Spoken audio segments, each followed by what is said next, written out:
Assalamualaikum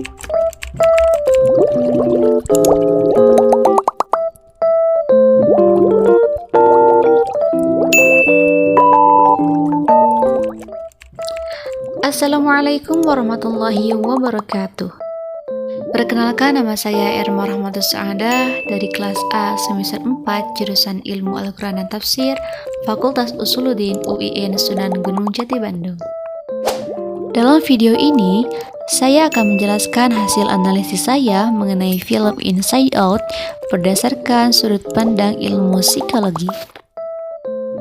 Perlu kita ketahui terlebih dahulu bahwasanya film Inside Out ini merupakan sebuah film animasi yang dirilis di Amerika Serikat pada tahun 2015. Film ini disutradarai oleh Fat Doctor dan diproduseri oleh Jonas Rivera. Film Inside Out ini mengisahkan tentang seorang gadis berusia 11 tahun bernama Riley. Akan tetapi, ceritanya tidak hanya berpusat pada Riley saja, namun pada isi kepalanya yang diwujudkan pada karakter berupa emosi. Dalam film ini, digambarkan bahwasanya Riley mempunyai 5 bentuk emosi yang diwujudkan dalam karakter Joy sebagai emosi bahagia, Sadness sebagai emosi sedih, Anger sebagai emosi marah, Fear sebagai emosi takut, dan Disgust sebagai emosi jijik. Ceritanya bermula ketika Riley dan keluarganya harus pindah ke San Francisco. Namun ternyata kehidupan barunya tak seindah kehidupan lamanya sebelum ia pindah. Riley berusaha untuk beradaptasi dengan lingkungannya yang baru. Namun, ada saja hal-hal yang kurang menyenangkan yang membuat dirinya jauh dari rasa bahagia. Terlebih saat tiba-tiba Sadness menyentuh memori inti dan mengubahnya menjadi sedih. Alih-alih menyelamatkan memori inti Riley agar tetap bahagia, dengan tanpa sengaja, Joy dan Sadness tersedot ke memori jangka panjang Riley dan butuh waktu untuk kembali ke otak Riley yang mereka sebut dengan headquarter. Sementara itu, di headquarter tersisa Anger, Disgust, dan Fear yang mengontrol semua tindakan Riley. Tanpa adanya Joy dan Sadness, Riley hanya bisa merasakan Anger, Disgust, dan Fear yang pelan-pelan island of personality Riley yang dibangun dari rasa gembira pun runtuh. Joy yang selalu memandang sebelah sisi pada Sadness membuat diri Sadness merasa bahwa dirinya tak berguna lagi bagi Riley, sehingga dia merasa bahwa dirinya hanya bisa membuat memori bahagia Riley berubah menjadi kesedihan.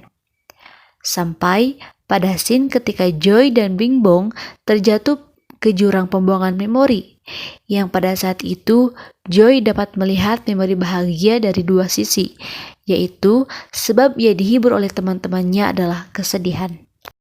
Dan dari sanalah Joy mengerti bahwasanya setiap emosi mempunyai peran yang sama penting bagi Riley. Sampai pada akhirnya Joy dan Sadness berhasil kembali ke headquarter dan kembali membangun memori inti baru bersama ketiga emosi lainnya. Beberapa pelajaran dapat kita ambil dari film ini.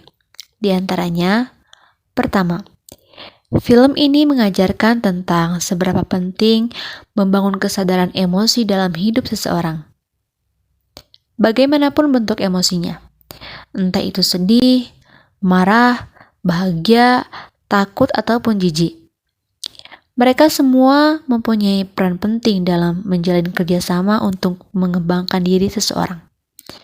Atau dapat kita sederhanakan bahwasanya emosi merupakan suatu energi pendorong bagi manusia.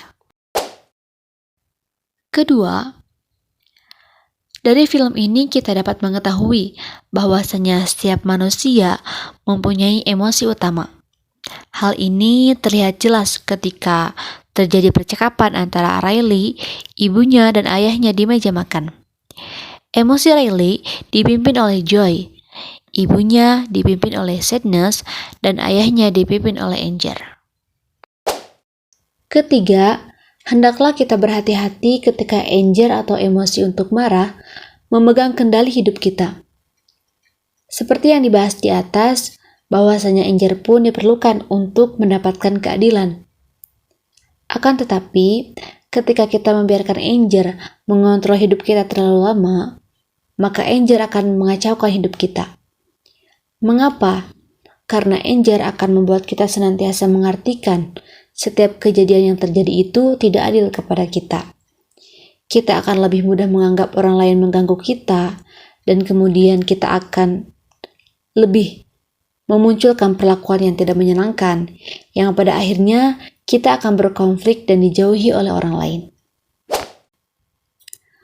Keempat, hal yang paling menarik yang dapat kita ambil dari film ini yaitu ketika Joy dan Sadness berbincang mengenai memori terbaik bagi mereka masing-masing. Ketika mereka membicarakan satu memori, kejadian tersebut menjadi berbeda tergantung dari Joy dan Sadness yang mengingatnya. Hal ini menggambarkan bahwasanya emosi adalah kacamata kita dalam memandang dunia. Oke teman-teman, sekian yang dapat saya sampaikan. Thanks for watching. Wassalamualaikum warahmatullahi wabarakatuh.